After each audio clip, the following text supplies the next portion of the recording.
Louvado seja o nome do Senhor. Boa noite, irmãos. Cumprimento aí umas duas pessoas bonitas.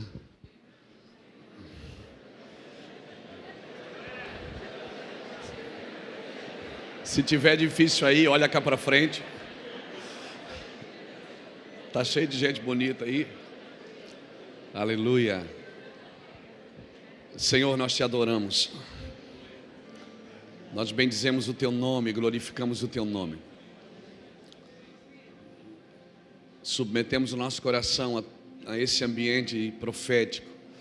Submetemos a nossa mente ao senhorio de Cristo, para ouvir e entender, Senhor, as demandas desses dias. Que o Senhor alinhe o nosso coração.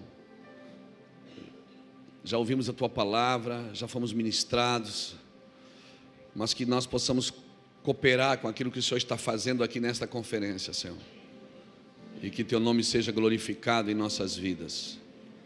Que a gente possa sair daqui dando respostas corretas. Porque eu sei que o Senhor não responde perguntas, o Senhor responde respostas. Por isso nós queremos te adorar, Senhor.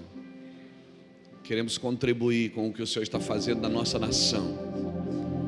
E louvamos ao Senhor por isso, em nome de Jesus. Amém, irmãos?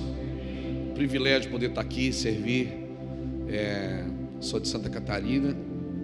Ontem eu e Iraci fizemos 30 anos de casados. Temos 4 filhos, 5 netas. Agora 2 calopsitas. Ganhamos um macho, agora tinha só uma fêmea, mas ela estava muito solitária. E temos uma tartaruga e um cachorro.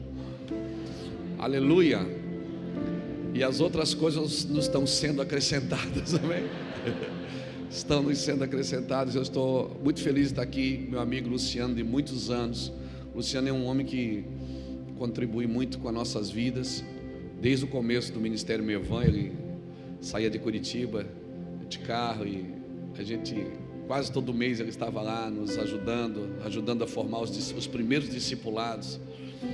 E nós louvamos ao Senhor por esta casa sacerdotal, né? E esses dias eu estava lá nos Estados Unidos com ele, encontramos o filho dele, o Israel. Aí eu percebi o quanto a gente está envelhecendo, porque o Israel era menininho. Eu ia na casa do Luciano, o Israel dizia assim: ó, tio, já li a Bíblia toda este ano. Eu digo amém. No ano seguinte eu ia e dizia: tio, já li 2 vezes. E eu sempre ver as crianças crescendo assim, firmadas no propósito do Senhor, firmadas na palavra, né? Nós estamos muito felizes. E está comigo o Reuel. Reuel é um profeta, amém? Ele não veio para fazer fundinho, para ficar melancólico. Porque às vezes as pessoas dizem: pastor, não precisa trazer o tecladista. Não, eu disse: não, mas eu não, se fosse fundinho eu trazia um CD, né, irmão? Nós estamos aqui para profetizar. Nós viemos com o propósito de profetizar nessa noite. E baseado no Salmo 144, Davi diz assim: ó, bendito é o Senhor que adestra as minhas mãos para a peleja e os meus dedos para a guerra. Davi usava 2 instrumentos de guerra, a espada e a harpa.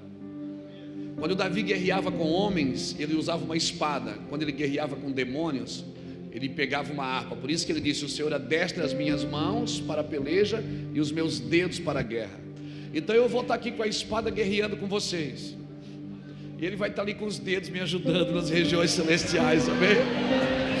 Então ele não veio para fazer fundinho, ele está aqui profetizando. O Reuel é um profeta, amém? Louvado seja Deus. Diga comigo promessas. Diga comigo realidades. Nós temos que entender na Bíblia o que é promessa e o que é realidade, o que já está acontecendo e nós ainda estamos esperando, amém? Tem muita coisa que já está acontecendo e nós ainda estamos esperando. Vamos empurrando de um domingo para o outro, vamos empurrando de um mês para o outro, esperando que as coisas que elas aconteçam. Elas já estão acontecendo no nosso meio e nós não desfrutamos. Não desfrutamos por quê? Porque elas não vêm do jeito que nós esperamos. Elas sempre vêm do jeito de Deus, não do nosso jeito. Amém? E eu quero usar um texto bíblico que às vezes não tem nada a ver com o que eu vou falar, mas eu estava ali na cadeira e o Senhor falou: lê esse texto. Abra comigo Neemias capítulo 9. Muito feliz de estar aqui, de poder rever alguns amigos. Pastor Josué, pastor Bertelli, acabou de chegar ali, meu chapadinho, amigo, meu. E Bertelli, uma vez a gente entrou num quarto lá em casa para orar, ficamos 3 dias. E depois a gente saiu para comer num restaurante lá no mercado, né? Incrível, nós sentamos para comer, as pessoas começaram a cair ao nosso redor. As pessoas, elas estavam saindo com as compras do mercado, elas paravam na nossa mesa e começavam a chorar e diziam: posso sentar com vocês e conversar? Pessoas que a gente nunca viu na vida. Então diga para o irmão que está do seu lado: orar dá certo. Diga para ele: você devia orar mais. Amém, irmãos? Louvado seja o nome do Senhor. Abra comigo Neemias capítulo 9. Aproveitar meu tempo. Muito feliz também de ver meu amigo Marcos Mansur ali de Cachoeiro. Deus abençoe, Marcão. Temos uma aliança. Está escrito assim: no 24º dia desse mês, ajuntaram-se os filhos de Israel com jejum, com pano de saco, e traziam terras sobre si. Os da linhagem de Israel apartaram-se de todos os estrangeiros, puseram-se em pé e confessaram os seus pecados e as iniquidades de seus pais. Levantando-se no lugar, leram o livro da lei do Senhor seu Deus, uma 4ª parte do dia, e a outra 4ª parte confessaram os seus pecados e adoraram ao Senhor seu Deus. Em pé, nos degraus estavam os levitas: Jesua, Bani, Cadmiel, Sebanias, Buni, Serebias, Bani, Kenani, os quais clamaram em alta voz ao Senhor seu Deus. Aleluia. Essa mensagem ela tem sido muito pertinente no meu coração. Por quê? Porque eles tinham acabado de fazer os muros, a obra estava pronta, eles estavam edificando uma cidade, reedificando, refazendo.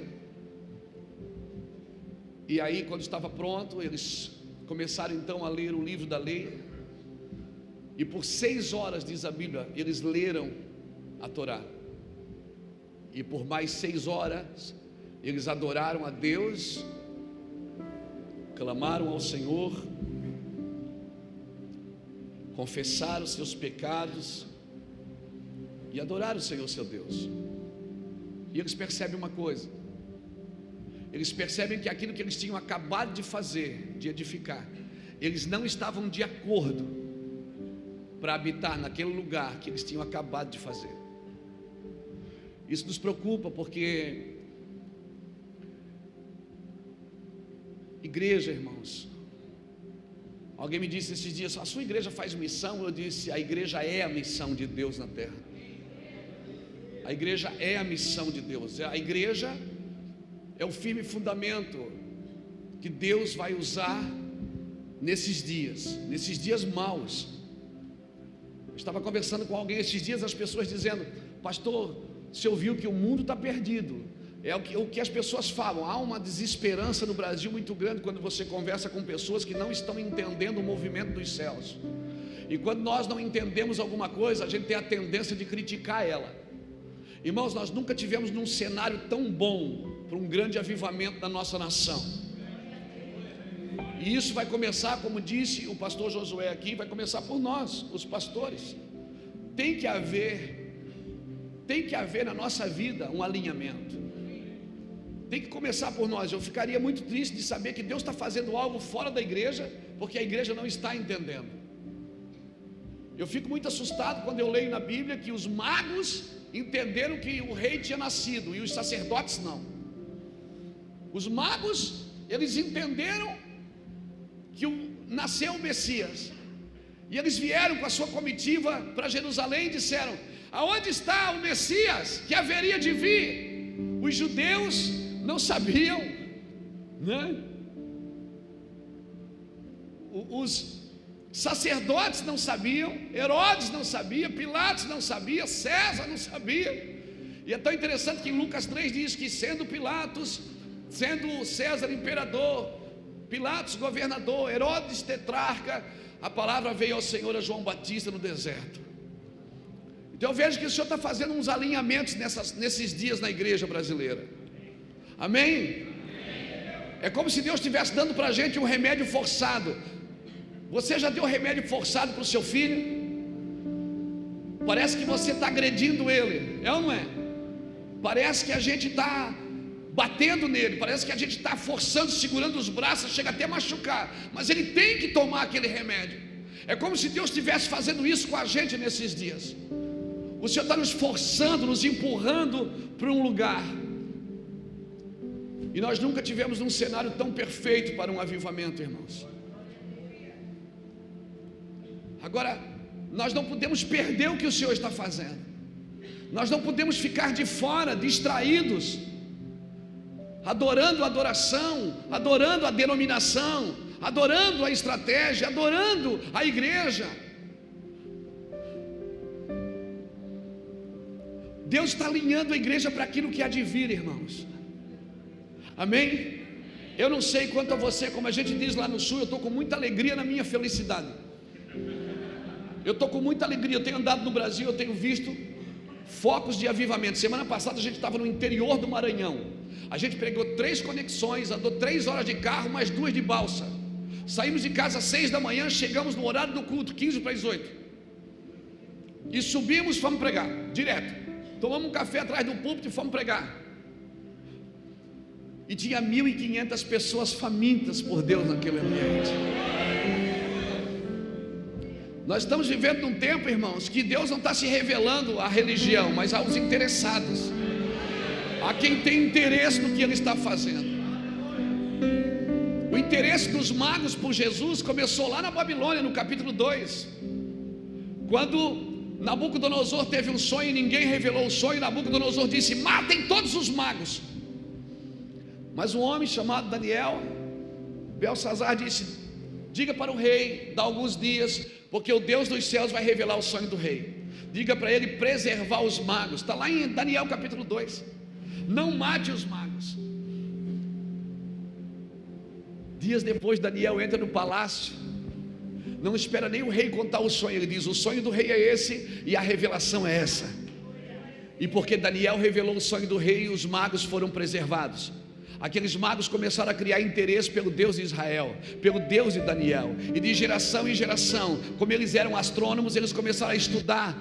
E começaram a estudar, e começaram a estudar, e descobriram que uma estrela no céu sinalizaria o nascimento do Hamashia, do Messias de Israel. Aleluia. E os magos não tinham uma Torá, não tinham uma profecia na mão, eles não tinham nada escrito dizendo, confirmando sobre o Messias. Eles tinham um interesse que eles ouviam de geração em geração, ensinamentos dos seus pais de geração em geração. A Bíblia não diz que eram só 3 magos, a Bíblia diz que eram 3 presentes. Então acredita-se que eram 3 magos por causa dos 3 presentes, mas eu acredito que eram muito mais. E eles foram para Jerusalém atrás do Messias. Aleluia. Isso me assusta, porque nós temos a Bíblia na mão, nós temos a promessa na mão, e as realidades das promessas estão acontecendo, e nós estamos no domingo fazendo campanhas da igreja para ganhar coisas que já são nossas por herança. Sim, estamos na fila da bênção quando nós deveríamos estar na fila do propósito. Aleluia. Éramos estar para sentados com os nossos filhos com a Bíblia na mão, ensinando sobre as realidades de Deus. Aleluia. As coisas já estão acontecendo, irmãos. O cenário está pronto, o cenário está sendo preparado. No meio do caos é que se levantam os homens de justiça. É no meio do caos que se levantam os homens que vão fazer a diferença. Isaías 26:9 diz que quando Deus derrama juízo sobre a terra, os moradores do mundo conhecem o que é justiça. É no meio das trevas que nasce a luz. É no meio das trevas, é no meio desses dias difíceis que vai nascer os homens e as mulheres que vão fazer diferença na sua geração. Sim, vão fazer diferença na sua geração. Sempre que a terra clamou por ajuda, Deus respondeu com pessoas. Deus respondeu com homens e com mulheres alinhados com o seu propósito. Então, nesses dias, querido, se você está ouvindo algo e não está fazendo ver você Jesus, o que você está ouvindo não é de Deus.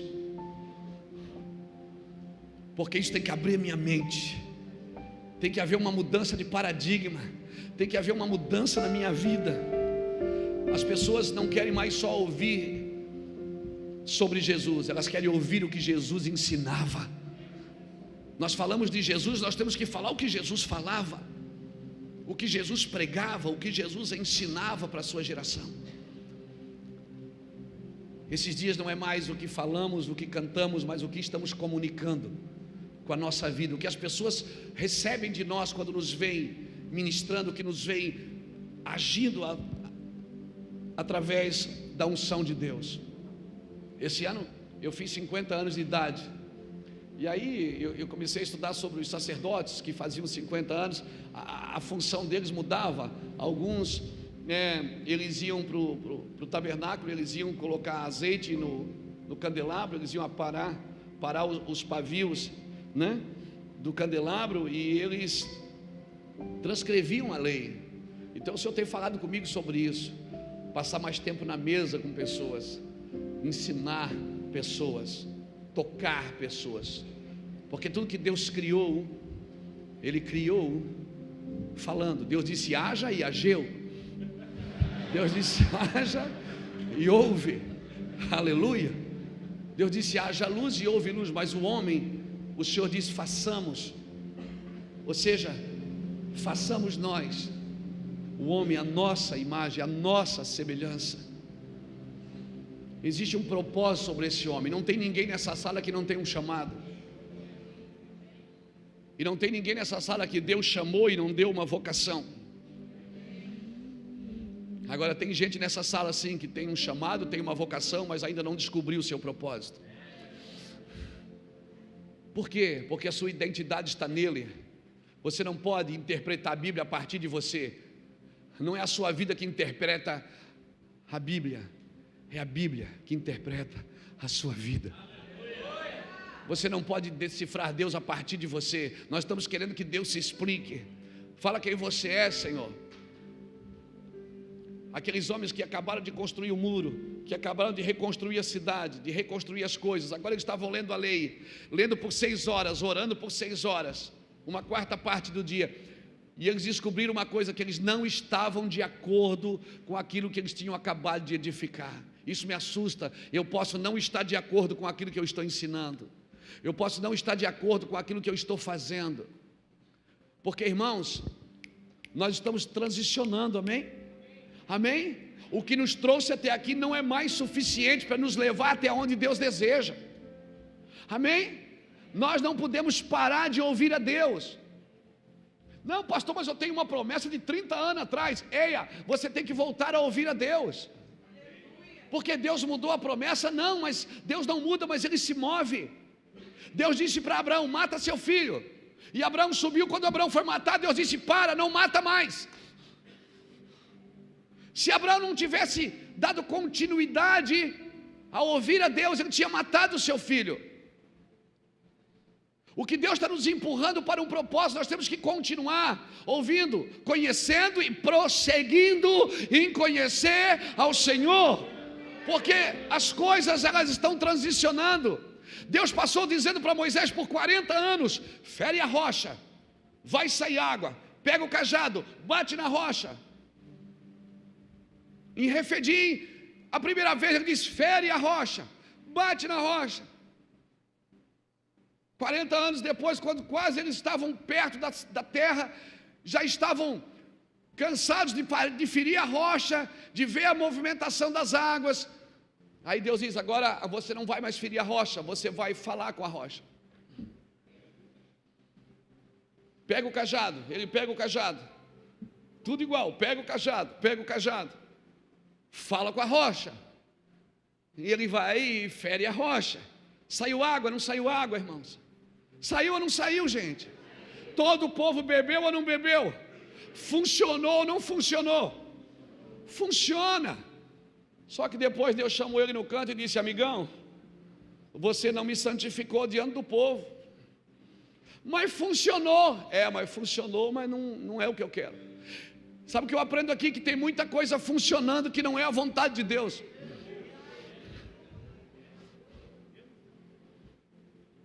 Então não é fazer funcionar, é fluir. Talvez eu tenha que parar de funcionar para voltar a fluir. Talvez eu tenha que parar o funcionamento de algumas coisas para que eu volte a fluir no propósito. Aleluia. O funcionamento, o resultado não me habilita a andar na vontade de Deus. O que me habilita a andar na vontade de Deus é ouvir a sua voz. O primeiro mandamento não é ame o Senhor, é ouve, Israel, o Senhor. Ouve. E é interessante porque a palavra ouvir, a tradução dela é chamar. E a palavra obedecer também é chamar. Porque no vocabulário de Deus não existe duas palavras. Ouvir e obedecer para Deus é a mesma coisa. Ouvir e obedecer para Deus é a mesma coisa. Não existe duas traduções. Aleluia, irmãos. Então o que nós estamos edificando? Estamos de acordo? Estamos andando naquilo que o Senhor tem nos chamado para andar? Será que Deus não tem que nos parar em algumas coisas? Será que nós estamos esperando uma promessa que nós já estamos vivendo uma realidade? Atos capítulo 2, no dia de Pentecostes, 17 nações estavam ali em Jerusalém, e eles foram cheios do Espírito, começaram a falar outros idiomas, e todo mundo entendia no seu próprio idioma. Ou seja, quando Deus trabalha, todo mundo entende no seu idioma. A diversidade, ela é abençoadora quando Deus está no negócio. As diferenças contribuem. Quando tem propósito, a diferença é bênção. Quando não tem propósito, a diferença tem que parar. A obra tem que parar. Lá em Babel, a obra teve que parar por causa das diferenças. Em Jerusalém, o Pentecostes estava só começando a obra. E cada um falava no seu idioma. Eles entendiam, aquelas nações que estavam ali, estavam entendendo no seu idioma, querido. O que eu aprendo? Que as diferenças são bênção. Aleluia. As diferenças são bênção. Então alguém começou a gritar: eles estão bêbados, eles estão embriagados. Aí Pedro diz: ei, gente, vocês não estão entendendo. O que está acontecendo aqui foi o que o profeta Joel profetizou, que nos últimos dias eu derramaria do meu espírito sobre toda a carne. Vossos filhos e vossas filhas profetizarão, vossos velhos teriam sonhos, vossos jovens teriam visões, e até sobre os vossos servos e servas derramaria do meu espírito, e eles também profetizarão. Ou seja, vocês têm a escritura na mão, vocês têm uma promessa, e você está querendo saber o que vai acontecer amanhã. Se as promessas estão dizendo o que vai acontecer amanhã, nós já estamos na realidade das coisas. Já era para nós estarmos nos movimentando como alguém que está vivendo num cenário. É que nós somos profetas, mas nós deveríamos ser proféticos, porque o profeta, ele anuncia o que há de vir. O profético está cumprindo o que Deus falou. Somos proféticos, a igreja é profética. Agora, quando a gente diz vamos fazer um culto profético, a gente pensa que é um culto esquisito. Não. O profeta, ele lida com as realidades de Deus, traz as clarezas de Deus para que a gente caminhe naquele ambiente. Eu acredito que Deus está alinhando o Brasil, irmãos. Eu tenho ido em muitas cidades, em muitos lugares, e eu tenho visto muitos jovens sentados na frente, com cadernos na mão, anotando o que você fala, chorando. Parece que a igreja deu uma acordada, não parece, gente?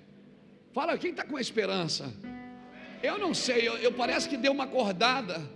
Parece que a gente fez tantas coisas para atrair as pessoas, né? É ou não é? A gente perdeu a glória de Deus, aí comprou uma máquina de fumaça para produzir o movimento. A gente perdeu o brilho da glória e foi. Ei, o que atrai profetas é uma árvore pegando fogo, não é uma árvore de Natal, cheia de presentinhos. O que atrai profeta é árvore queimando. Sim, sim, aleluia. Irmão, Deus está mudando a cabeça dos crentes. Eu não sei, eu estou com muita esperança. As pessoas estão estudando mais, as pessoas estão lendo mais, as pessoas estão escrevendo mais, as pessoas querem Deus, elas estão se dando conta de si, que não estão de acordo com aquilo que está sendo ensinado, com aquilo que está sendo vivido. Nós temos acordado e graças a Deus por isso. Enquanto houver raiz, vai haver renovo, irmão. Ele é a raiz de Jessé. Sempre vai haver um renovo, sempre vai haver uma geração que vai se levantar, aleluia, porque ele é a raiz, e nós estamos firmados nessa raiz, amém, irmãos? Glória a Jesus, aleluia. Pastor, mas eu já sou ungido há tantos anos. Irmãos, eu não sei.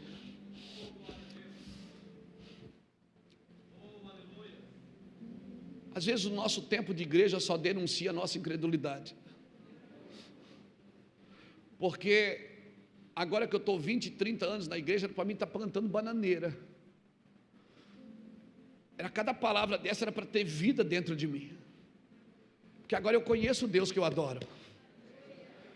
Mas parece que a gente vai intelectualizando a fé e vai ficando burro. A gente vai intelectualizando a fé, irmãos. Esses dias o Senhor falou comigo: sabe qual é o seu problema? Você quer trabalhar com os 5 ministérios? Eu disse, Deus falou para mim. Eu disse, mas nós estamos aí. Eu estava feliz da vida. Foi umas pessoas lá em Itajaí para ver o ministério. Eu digo, a gente trabalha nos 5 ministérios. Temos apóstolos, profetas, evangelistas, mestres, temos vice-deus, temos, né? E aí o Senhor disse, você deveria estar trabalhando para guardar esses 5 ministérios. E o Senhor começou a me falar sobre um espírito que tem se levantado contra os 5 ministérios, principalmente na América Latina, aqui na nossa América, na América do Norte. O Senhor tem falado que tem um espírito que tem atormentado a vida dos apóstolos. Você julga aí o que eu vou falar? Se você não gostar, você passa para o vizinho do lado. Mas eu vim aqui nessa noite profetizar. Há um espírito que tem atormentado a vida dos apóstolos, é o espírito do glamour. Há um glamour sobre a vida dos apóstolos, irmãos. Parece que a gente perdeu a simplicidade de Cristo. Esses dias eu fui cumprimentar um irmão e disse, a paz do Senhor, pastor. Ele disse, pastor não, eu sou apóstolo.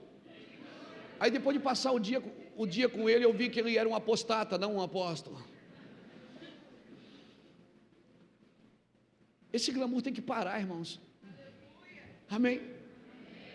Irmãos, a gente não tem problema, como disse o pastor Luciano, tirar uma foto no final do culto, mas essa tietagem tem que parar.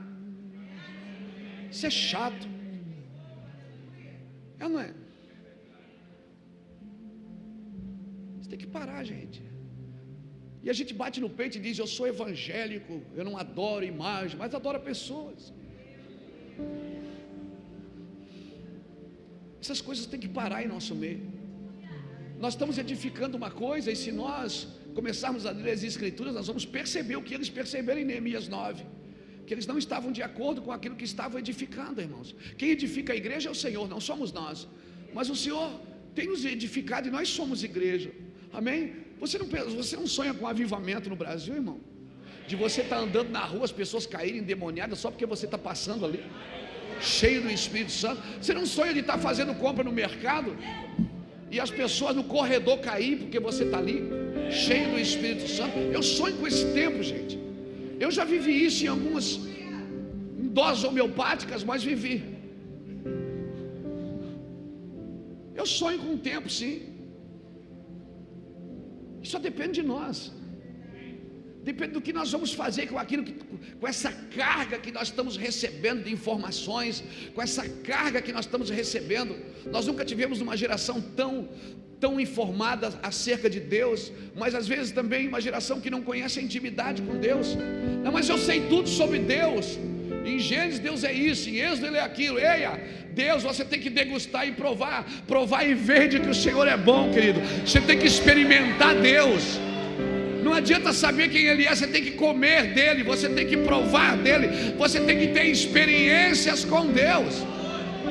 Sim, nós precisamos ter experiências com Deus. Há um espírito que tem atormentado também a vida dos apóstolos, que é o glamour. Na vida dos profetas é o misticismo. Irmão, todo profeta é meio místico, mas nem todo místico é profético. Os profetas têm que ser claros. Deus está mostrando, é isso, como é que é redondo, é quadrado? Não, é um negócio assim, eu não sei. Não, você tem que saber, porque se é Deus que está mostrando, as coisas são claras. Elas são claras, objetivas. Deus é sucinto, é preciso. Sim. Na vida do mestre é a intelectualização da fé. Quando a gente diz assim na igreja, estou vendo um anjo, eu vi um anjo, tem gente que diz, está amarrado o anjo. Eia! Parece que a gente não acredita mais em sobrenatural. Parece que a gente não acredita, se alguém pôr a mão na sua cabeça, você pode começar a jorrar em língua estranha e ser curado. É ou não é? Tem gente que você vai orar por ela, tem que mandar calar a boca. Esses dias alguém foi me pedir oração e disse, pastor, ora por mim, eu estou doente, é uma doença incurável. Eu disse, vamos orar, Deus vai curar a senhora. Mas já foi em todos os médicos. Eu disse, não, mas Deus vai curar a senhora. Os melhores já oraram por mim, mas Deus vai curar a senhora. Cala a boca, mulher. Pelo amor de Deus, cala a boca. A senhora não deixa nem a minha oração subir do teto. Porque a gente vive numa geração, irmãos, que parece que você tem que dar resultado, você tem que conquistar, você tem que, é um empurra. Eia, o reino dos céus não é assim. Marcos 4:26 diz que o reino dos céus é semelhante a um homem que lança sua semente na terra e vai dormir. Ele lança a semente e vai dormir. Quando ele acorda, não sabendo ele como, a terra por si mesmo frutifica. Primeiro a erva, depois a espiga e por último o grão cheio na espiga. Aleluia!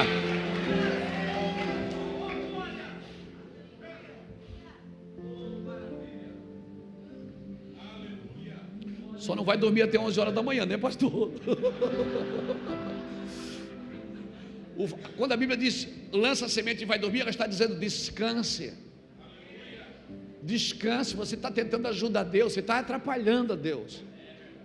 Tem coisas que não vai acontecer na sua vida fora do propósito de Deus, fora do tempo. Não entre em cenários que Deus não abriu ainda, não arrombe portas que não foram abertas.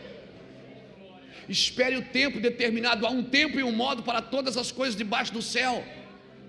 Eclesiastes 8:5. Há um tempo e um modo, ou seja, há um tempo de fazer e um modo de fazer. Existe o tempo certo e o jeito certo de fazer.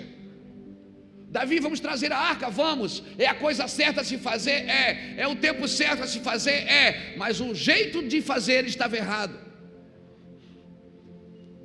E desses dias, irmãos, Deus está muito preciso na nossa geração. Não vai dar, o que nos trouxe até aqui não vai mais funcionar. Aquela oraçãozinha meia boca não vai dar mais certo não, filho. Pode aumentar o gás aí, pode botar mais ficha aí. Aquela vidinha meia boca, aquela vida de crente safado, não serve mais. Não serve, Deus está fazendo uma... Por quê? Porque Deus está potencializando. A Bíblia diz que o sujo se sujaria mais, mas o que é santo, ele vai se santificar mais, ele vai se separar mais. Há uma potencialização do céu sobre a nossa geração, querido. Sim. Nós já estamos vivendo realidades. Mas eu fui ungido ao ministério. Eia, escute. Guarde isso no seu coração. Quem ungiu a cabeça de Davi foi Samuel. Mas quem ungiu o coração de Davi foi Urias. Sim. Você já foi ungido ao ministério, Deus vai começar a usar pessoas para ungir seu coração, para deixar você mais sensível, mais quebrantado, mais arrependido. Sim. Não procure mais erros fora de você, querido. Está na hora da gente começar a procurar erros na gente. Sim. Alguém me disse esses dias, nós temos um trabalho com moradores de rua, e eles almoçam lá no restaurante comunitário todos os dias, e sabe aquele dia assim que você está para baixo, sabe onde é que eu vou? Eu vou lá no restaurante comunitário pregar para os moradores de rua. A minha esposa diz, fica em casa, você não está bem. Eu digo, mas eu vou lá, eu quero ir lá. Aí eu vou lá. Esses dias eu estava pregando, almoça 60, 70 moradores de rua todos os dias. E de vez em quando um levanta a mão no meio da reunião, que é no restaurante que a gente fez. Aí a gente tem um culto de 20 minutos, 30 minutos. Aí um levanta a mão, quer sair da rua, a gente põe na Kombi e leva ele para o sítio. Aí eu estava lá pregando, depois sentei com eles para comer. Um irmão disse assim, um jovem daquele que mora na rua, assim, ô pastor, por que vocês dão comida para a gente? Eu disse, você precisa comer, ué. Ele disse, o senhor quer levar nós para a igreja, né?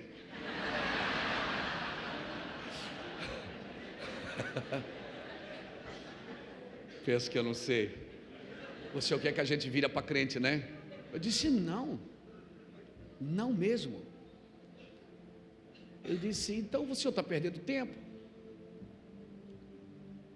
porque custa dinheiro para vocês dar comida para nós todo dia aqui. E o restaurante, modesta parte, ele é clean, irmão, um lugar muito abençoado.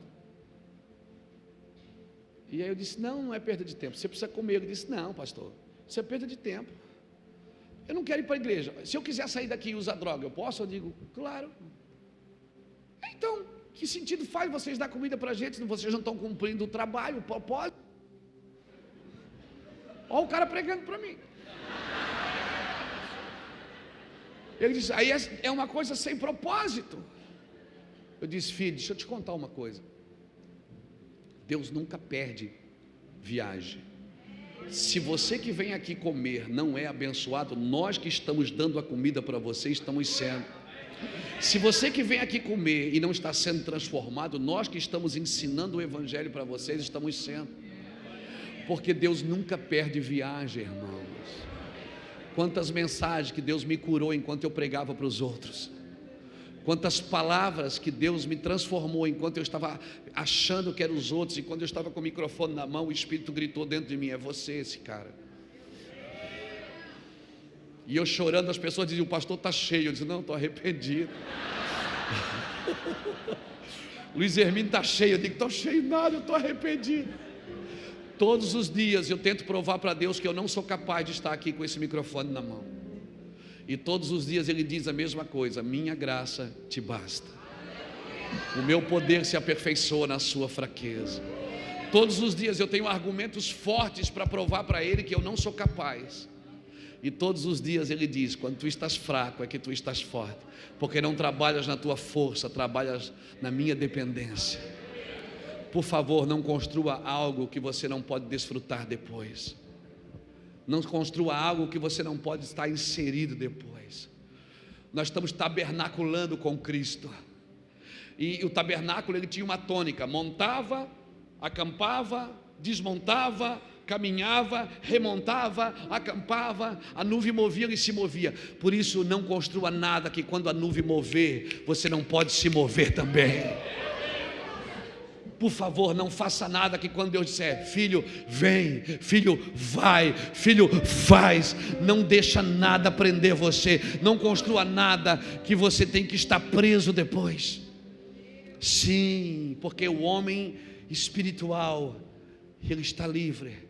Eu não estou dizendo que você tem que se desfazer de coisas, eu estou dizendo que você tem que se desapegar de coisas. Se você já desapegou, você não precisa desfazer. Você só se desfaz daquilo que você não consegue desapegar. E aí você tem que se desfazer. Aleluia. O propósito, irmãos, dessa conferência, de tantas as conferências que a gente tem feito, de santidade, de unção, de propósito, não é juntar o povo para formá-lo uma grande denominação, é juntar as denominações para torná-lo um grande povo, para tornar um grande povo com propósito, um povo que quer Deus, um povo que está disposto a andar naquilo que Deus tem, um povo que é a Assembleia dos Primogênitos. Por que é a Assembleia dos Primogênitos? Porque tem um primogênito como modelo. Ele é o nosso modelo ainda, aleluia, e sempre será o modelo da sua igreja, aleluia, aleluia. Eu sei que você pode ser despertado com uma mensagem que a gente ministra na internet, com um livro de nossos irmãos, você pode ser despertado com uma palavra, com uma profecia, com alguém que pôs a mão na sua cabeça e te deu um destino. Uau, tudo isso é admirável e tudo isso deve ser respeitado e deve ser honrado, mas Ele é o nosso modelo, aleluia. É Ele que é o nosso modelo, aleluia. Nunca tire Ele do centro, aleluia. Não tire Ele do centro. Não adianta, irmãos. Tem algumas coisas que são inegociáveis. O Senhor diz para todas as igrejas do Apocalipse: eu conheço as tuas obras. As pessoas conhecem a nossa fama, conhecem o nosso ministério, conhece aquilo que assistem, mas Deus conhece as nossas obras. Ele disse: eu conheço as tuas obras. Então é isso que vai contar. Então, irmãos, o que eu vou falar é para mim também, porque eu também estou nas redes sociais. Mas não adianta nós estarmos nos exibindo nas redes sociais se nós não estamos transformando as regiões celestiais. O crescimento da igreja só denuncia a nossa incapacidade. Talvez nós vamos ter que parar algumas coisas e dizer: Senhor, me mostra a realidade do que eu estou fazendo, se faz sentido ou não. Porque as coisas estão acontecendo, irmãos. Eu não sei, mas eu estou feliz em algumas coisas, de ver o movimento dos céus, de ver o princípio das dores, de ver as coisas acontecendo, se movendo. Parece que está um caos, irmãos. Nós estamos que nem aquele povo do Egito, as pragas caindo e a gente guardado em Gozém, a gente guardado ali. Eia, fique tranquilo, se o sangue de Cristo está nos umbrais das suas portas, se a palavra de Deus está atada no teu pescoço, o firme fundamento da fé, aleluia, fique tranquilo. O Senhor não vai colocar você numa redoma de vidro, fique tranquilo. Mas uma coisa é certa: você vai viver os melhores anos da sua vida, irmãos. Sim, os melhores anos. Aleluia. Eu estou vivendo um tempo. Hoje o Luciano começou essa reunião. Você percebeu o que o pastor Luciano disse? A gente não sabe mais se diz Pai do Senhor, né? Pai de Deus, Shalom, né? Se a gente beija, se a gente abraça, se a gente só diz a paz. Porque está um ajuntamento tão grande, irmãos, de pessoas, amém? De várias denominações. E a gente sempre diz: não dá para andar com aquele porque ele pensa assim, não dá para viver com aquele porque ele pensa assim, aquele lugar lá eu não vou. Ei, o que nos separa não é a nossa teologia, é a nossa arrogância. Porque quem está indo para o mesmo lugar se encontra no caminho. E Deus vai proporcionar um caminho para que a gente todos nos encontramos no mesmo caminho, Bertele. Amém? Todos nós nos encontramos. Às vezes as pessoas me veem pregar de terno e gravata, às vezes me vê assim, me vê mais assim, né? Aí eles perguntam: ô pastor, posso fazer uma pergunta pessoal? Eu digo: pode. Você é tradicional ou você é pentecostal? Eu digo: eu sou integral. Eu sou integral. Por que a gente tem que ler o rótulo para poder incluir? Às vezes eu me assusto com a congregação, que a congregação às vezes ela exclui o confesso e inclui o possesso.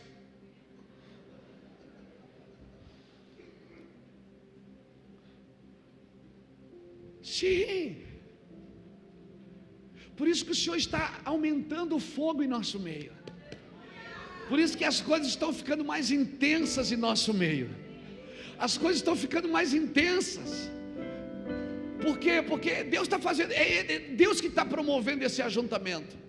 Não é mais nós. A gente faz até uma conferência para ver se consegue, mas quem está juntando as pessoas é Deus. É Deus que está fazendo isso. Aleluia. E é o Senhor, e quando o Senhor trabalha, irmão, a gente só assiste. A gente só assiste o que Deus está fazendo. Nós estamos vivendo em dias proféticos. Alguns desses dias já estão se cumprindo. Nós deveríamos ler a Bíblia com muito entusiasmo. E nós deveríamos ler a Bíblia e não torcer as Escrituras, não usar o texto como pretexto para botar o povo no cabresto. Nós deveríamos usar as Escrituras para nós.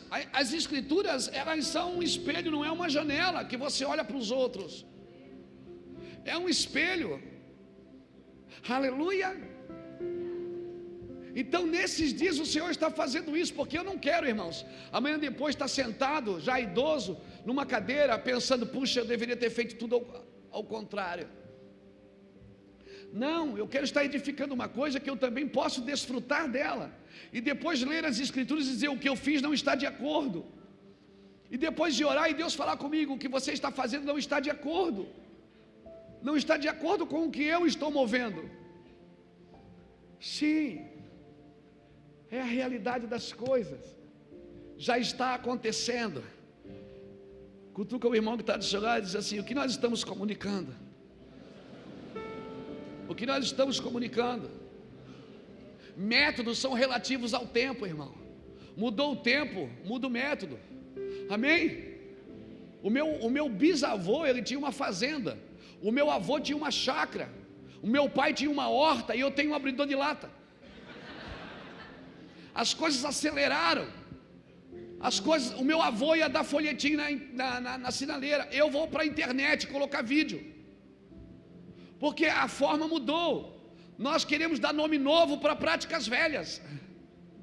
Nós temos que derrubar as nossas práticas e entrar naquilo que Deus está promovendo.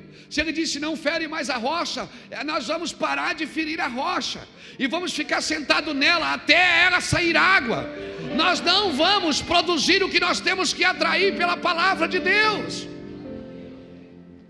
Sim, nós não podemos mais fazer isso. As coisas estão acontecendo e a gente não está percebendo. E sabe o que acontece? Por que a gente não desfruta? Porque não veio do jeito que a gente esperava. 2 homens a caminho de Emaús, Jesus entra no meio deles. Lembra disso? E Jesus diz, como é que vocês estão tristes? Jesus fala, por que vocês estão tristes? E eles dizem, onde é que você estava? Que só você não sabe o que aconteceu em Jerusalém. Onde é que ele estava, irmão? Esse é o problema, é que você nunca sabe onde está Jesus. Onde é que estava? Aí Jesus disse, começa a falar com eles, ele diz, a gente achava que era ele que ia salvar Israel, ia libertar Israel. Daí Jesus Pai diz, nécios de coração, incircuncisos. Incircunciso é por minha conta, tá? Nécios de coração. Vocês não leram nas Escrituras que convinha que o Filho do Homem padecesse para depois entrar na sua glória? Mesmo assim eles não entenderam. Jesus teve que partir o pão na frente deles. Deixa eu te falar uma coisa. Deus está abrindo os olhos de muitos nesses dias. Está nos trazendo de volta a profecia. Está nos trazendo, está fazendo sentido o nosso coração, a nossa vida, o nosso sofrimento. E sabe de uma coisa? Uma coisa que eu tenho aprendido com o Senhor. Jesus aprendeu a obediência por aquilo que sofreu. E hoje a gente faz campanha para de sofrer. A gente não entendeu nada. As nossas campanhas são pare de sofrer. E a Bíblia diz, Luciano, que Jesus aprendeu a obediência por aquilo que sofreu. E o cara está lá orando, Senhor, me dá perseverança. Ele não leu em Romanos que tribulação produz perseverança. Que perseverança produz experiência, experiência produz esperança, e esperança não tem confusão. A gente quer tirar da igreja, por quê? Porque a gente ainda não faz culto para Deus, a gente faz culto para pessoas. Alguém no ministério meu esses dias falou para a gente, faz uns 10 anos isso: pastor, eu não vou mais vir aqui, porque vocês não cantam aquelas músicas que eu gosto. Eu digo: mano, não cantamos para você.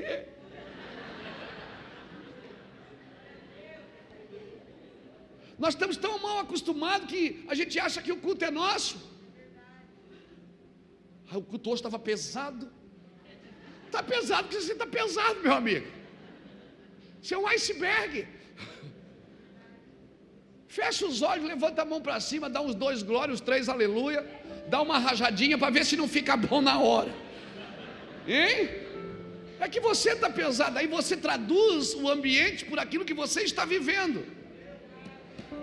Mas o ambiente, o ambiente não pode mudar você. Adão caiu no paraíso e Jesus venceu no deserto. É você que muda o ambiente, não é o ambiente que muda você, rapaz. Aleluia! É o ambiente que nos transforma, não, é nós que transformamos o ambiente. Não é a quantidade de pecador que destrói uma cidade, é a quantidade de justiça que é praticada ali, que salva ela. Não é a presença do ímpio, é a ausência do justo. Nós precisamos mudar o nosso vocabulário, nós precisamos mudar os nossos pensamentos, porque se nós pensamos como igreja, nós temos que mudar o nosso vocabulário.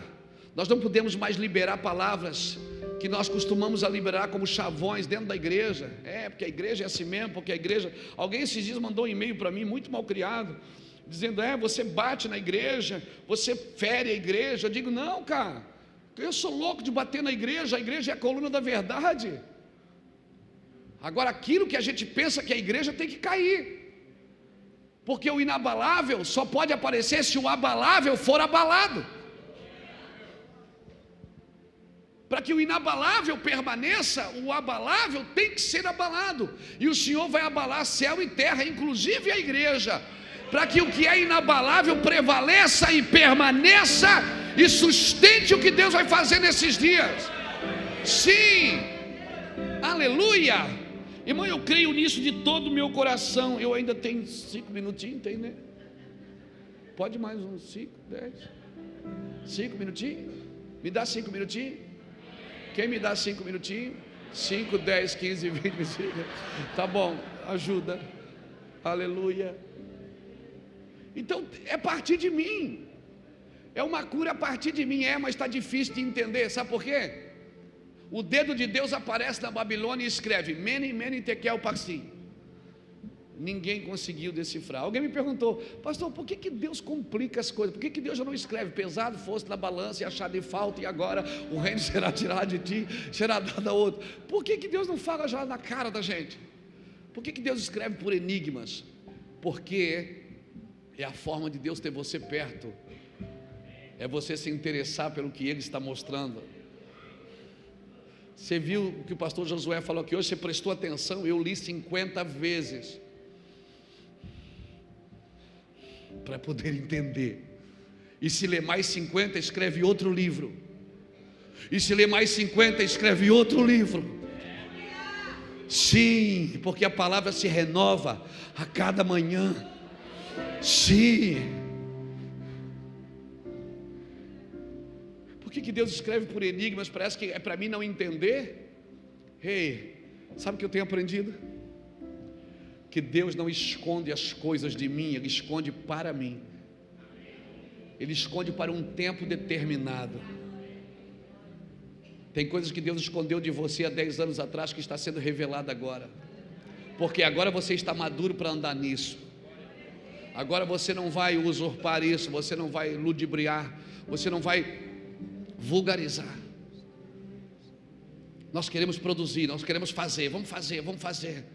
Nós somos a geração fast food, irmão, quer tudo pronto na hora. Sim, nós temos que sentar, refazer algumas coisas. Mene, mene, tekel, parsim. Enigmas. Ninguém na Babilônia conseguiu decifrar, porque uma mente babilônica não vai decifrar o que Deus está dizendo nesses dias.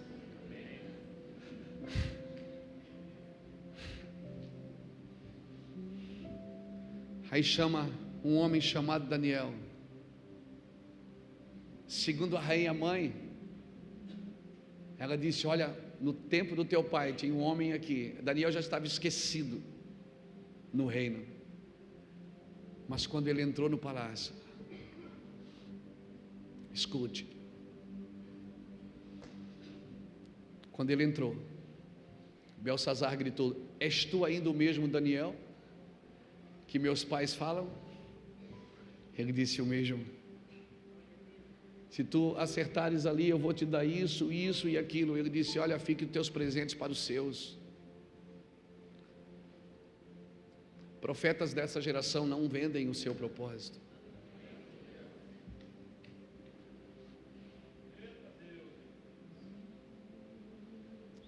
Aí Daniel ele não dá a sentença, ele conta uma história.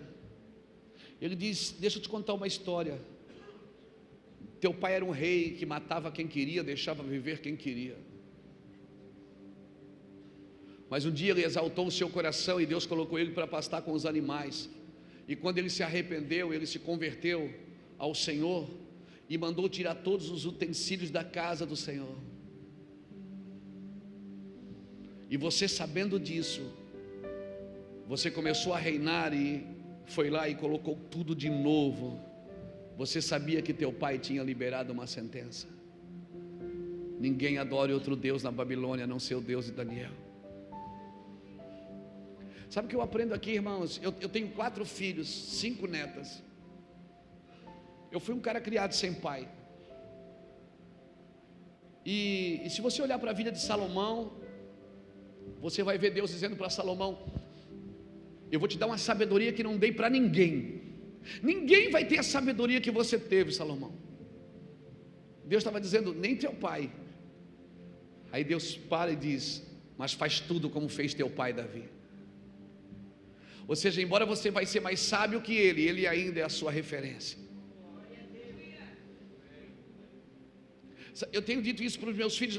A impressão que eu tenho é que quando você lê na Bíblia, parece que Deus tem mais misericórdia de uma geração que não teve referência. Se você olhar biblicamente, parece que a geração que não teve referência, Deus tinha mais misericórdia dela. Eu digo isso para os meus filhos. Eu digo: o Senhor foi me buscar numa boca de drogas e me transformou num pregador, num servo. Eu fui um cara criado sem pai, sem referências. Hoje eu amo meu pai, ele está conosco na igreja, vai lá nos cafés, chora, levanta a mão, vai para o céu. Porque se os pais não convertem o coração dos filhos, a profecia diz que os filhos converterão o coração dos pais. E nós cremos piamente nisso. E eu digo isso para os meus filhos: eu não tive referência. Talvez o nível de misericórdia de Deus comigo foi muito alto, me perdoou tantas coisas, e na minha conta eu já deveria ter morrido. Mas vocês não, eu digo para eles: vocês não, vocês têm uma referência em casa. Vocês têm um marido de uma só mulher. Vocês têm um homem que paga suas contas. Vocês têm um homem íntegro. Vocês têm um homem que todas as pessoas que estão ao seu redor prosperam, porque nada para em mim. Você não vê nenhum filho meu comendo debaixo da mesa. Todos estão na mesa. E eles choram lá em casa. Choram. Eu disse: então vocês precisam andar na linha, porque vocês têm uma referência. É tão interessante que ali em Neemias eles citam Abraão. Eles dizem: Deus, tu que levantaste Abraão, elegeste Abraão.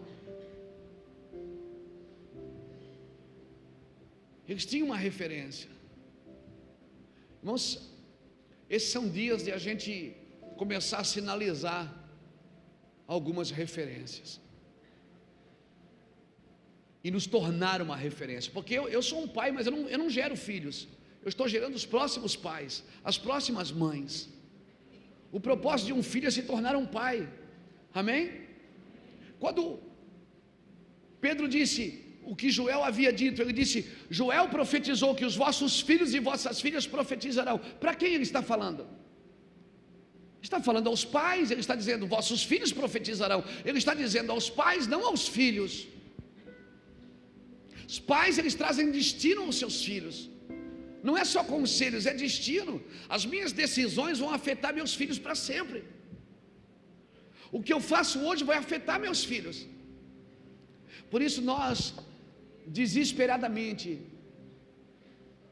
precisamos entender isso. Irmãos, a igreja é um lugar de formar pais e mães.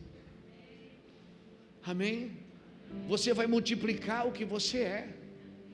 Se você é pai, você vai multiplicar paternidade. Se você é um líder, você vai multiplicar liderança. Se você é um órfão, você vai multiplicar a orfandade. Os pais sempre vão colocar os filhos no seu propósito. E nós precisamos entender isso, que nós temos que, senão nós vamos desligar em gerações. Esses dias eu estava em algum lugar, alguém disse: Deus vai estar levantando uma nova geração. Eu disse: filho, Deus não quer levantar uma nova geração, Deus quer levantar a próxima geração. Porque toda vez que Deus tem que levantar uma nova geração, implica que a geração anterior falhou. Deus é um Deus de continuidade. Não é um Deus que para tudo e começa de novo, para tudo e começa de novo. Não, Ele vai continuando. Deus vai continuando. Sempre tem uma geração que contará as maravilhas para outra geração. E nós precisamos entender isso. Por isso que nós não estamos... Eu tenho 50 anos, eu não estou mais trabalhando para mim. Eu estou trabalhando para vocês aí de 30, de 10, de 15, de 20. Eu estou trabalhando para os meninos e para as meninas. Então nós precisamos de uma cura. Porque se a igreja for curada nesses dias, curada das nossas atitudes, não é das emoções, não, é das atitudes. Nós precisamos mudar as nossas atitudes. Deixa eu contar uma história para você e eu vou terminar aqui, eu prometo. Eu preciso de duas mulheres aqui. Duas mulheres aqui, por favor. Vem cá, querida. Sobe aqui, por favor. Fica aqui. Você fica lá naquela pontinha lá. Aí tá bom. Aqui.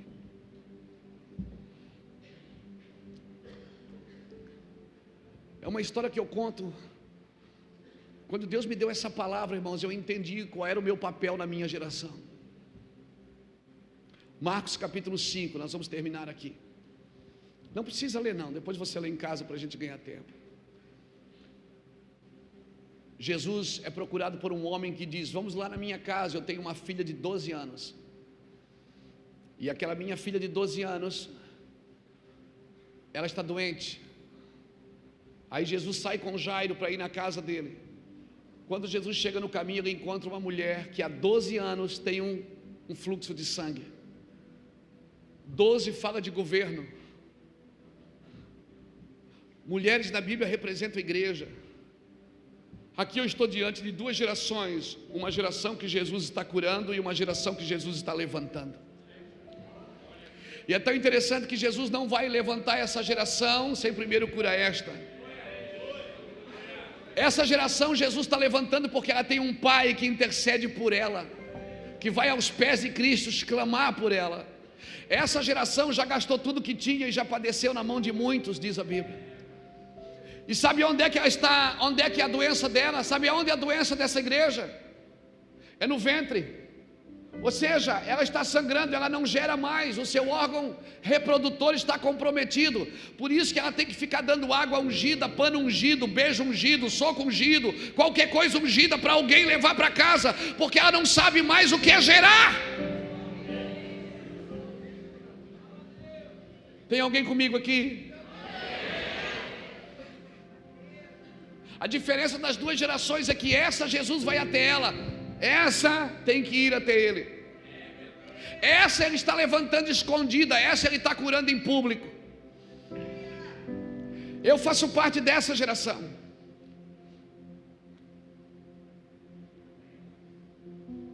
Por isso Deus não vai levantar vocês, meninos, sem primeiro curar a gente, sem primeiro nos organizar como igreja.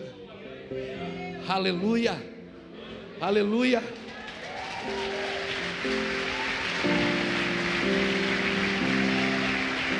Orem pelos nossos pais, orem por nós. E aí Jesus passa. Essa mulher, ela pode estar sangrando, mas pensa na mulher de fé, que ela disse: tão somente eu for lá e tocar na orla do seu manto, eu serei curado. Sabe onde é que ela toca? Preste sua mão aqui, amada. Ela toca na orla do manto. E aí, se você ler Números capítulo 15, versículo 37, está escrito assim, ó: quando fizeres a capa do sacerdote, o manto do sacerdote, colocarás um estofo azul, um cordão azul, para que aquilo represente a minha palavra. Para todas as vezes que tu olhares para o cordão, lembrarás da minha aliança, da minha lei e dos meus estatutos para sempre. Quando essa mulher tocou, ela tocou exatamente ali. Por isso que Jesus parou e disse: alguém me tocou. Aí alguém disse: mas está todo mundo se tocando. Ele disse: não, mas esse toque aqui é de uma igreja que quer voltar para a palavra. Não, esse toque aqui é de uma igreja que quer voltar para a palavra. Ela não quer só viver uma aventura, ela não quer só um culto de domingo. Sim, ela não quer só uma reuniãozinha, ela não quer só alguns presentes de púlpito. Não, ela quer a palavra, ela quer Bíblia, ela está com fome, ela está edificando algo. Ela tocou exatamente ali na palavra. Aleluia. É isso que está acontecendo aqui, igreja. Nós estamos voltando em alguns lugares no céu. Eu não sei quanto a você, eu me sinto não voltando ao passado, mas voltando a algumas origens. Porque a religião sempre te empurra para o passado, mas Deus sempre te leva na origem das coisas. Sim. E Jesus olhou para ela e disse: vai, mulher, tua fé te curou. E agora, imagina, ele pega Jairo. Jairo é chefe da sinagoga. Jairo conhece a lei. E a lei dizia que se uma pessoa imunda tocasse em você, você também se tornaria imundo. E aquele imundo agora está olhando para Jairo e está dizendo: vamos na sua casa. Porque essa geração que Jesus vai levantar, a religião não vai se intrometer com ela.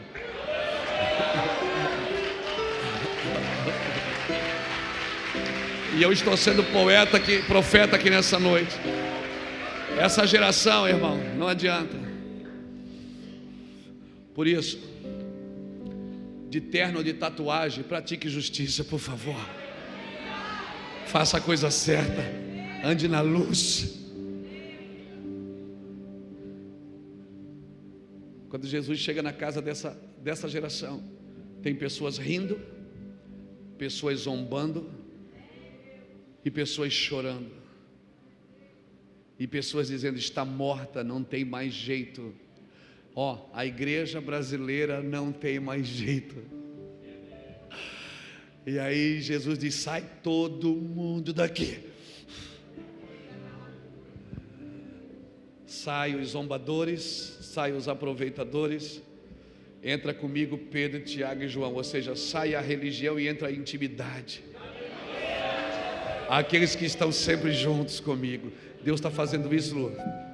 A nossa nação, América Latina, está vivendo essa transição de governo. E eu estou sendo profeta aqui nessa noite. Escreve isso, você vai ver uma transição. Você vai ver Deus se mostrando e transicionando algo. Eu não estou dizendo que Deus está abatendo um povo e levantando o outro, não. Eu estou dizendo que Deus está mudando a voz. Vozes estão sendo levantadas nessa nação. Se preparem para João Batista ser a voz que clamava no deserto. Zacarias perdeu a voz.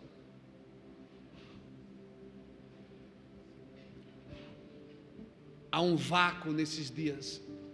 Por isso, quem estiver fazendo a coisa certa vai andar poderosamente. E isso não tem a ver com idade cronológica. Uma grande mentira que se instalou no meio da igreja foi que se o homem até os 40 anos não conquistou nada, a probabilidade dele não ter mais nada na vida é muito grande. Eia, a minha Bíblia diz que a maioria dos homens usados poderosamente por Deus começou depois dos 40. Amém, os quarentão? Então dá tempo ainda, toca na orla do manto dele nessa noite. Sim! Fica de pé comigo, querido. Obrigado, gente. Deus abençoe.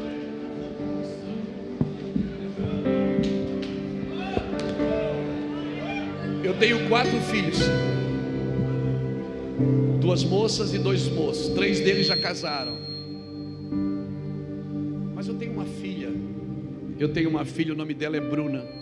Ela tem 25 anos, ela é casada, tem 2 filhos. Pensa numa menina folgada. Às vezes eu estou viajando aí, estou em outro país, ela liga: pai, vou pegar seu carro, tá? Ela tem marido. Esses dias eu estava nos Estados Unidos, ela disse: pai, traz um celular para mim, o meu está quebrado, pode trazer um para mim, depois a gente acerta. Que acerta nada, não acerta. E assim ela liga, eu estou em Itajaí, ela disse: o senhor está em casa? Eu estou, precisa de dinheiro. Só pede para o marido dela. E ela é assim, e realmente ela acaba. E a menina dela, ela tem uma filha, a Valentina, já tem 4 anos. Ela está ensinando a menina a fazer a mesma coisa. E a menina põe as 2 mãozinhas: vovô, a mamãe, e começa a pedir as coisas. E aí quando eu faço reunião de família lá em casa, aí meus filhos: o pai, a Bruna é o xodó do pai. A Bruna é o xodó do pai. Eu disse: não, vocês estão enganados, eu amo todos vocês igual. Mas a Bruna é a Bruna. Eu disse: não, é que a Bruna acredita mais. Essa é a diferença. Deus não tem filhos prediletos, mas Ele tem filhos dedicados. Se você acredita mais, sai do seu lugar, vem aqui.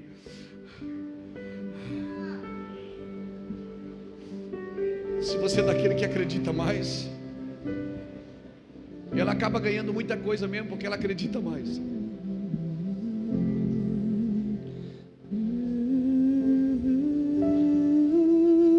Viva as realidades das Escrituras, irmãos.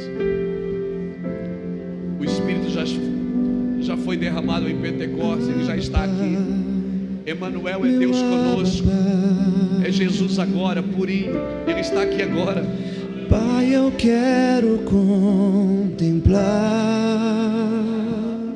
sim, Tua glória e majestade.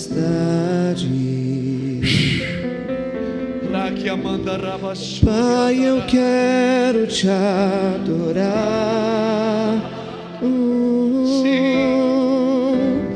em espírito e em verdade, não apenas no átrio ou no santo lugar. Eu quero te entronizar entre os querubins.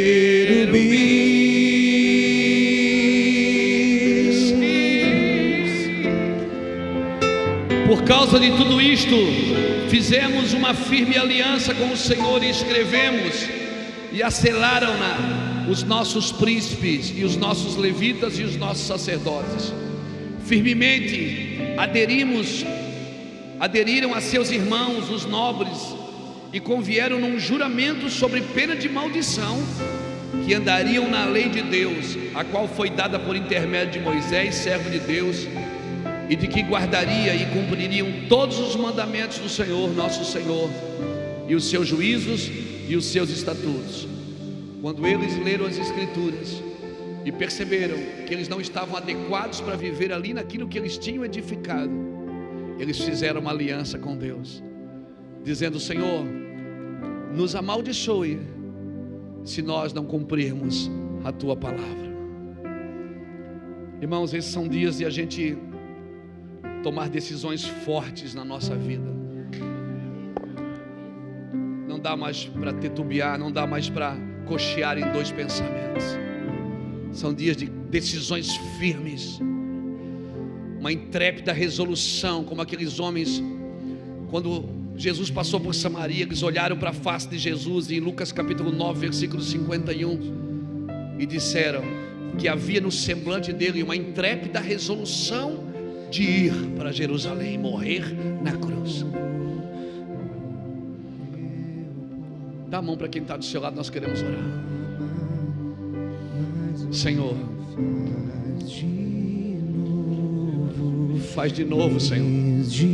Ele vai fazer de novo. Nós vamos ver no Brasil um Brasil mergulhado no Senhor. Nós vamos ver no Brasil toda a decadência moral vai cair por terra. Nós declaramos isso em nome do Senhor Jesus, que o coração dos homens vai mudar por causa do Evangelho. Senhor, nós oramos pela nossa nação e declaramos: faz do Brasil uma casa de Zadok. Faz do Brasil uma casa de Zadok.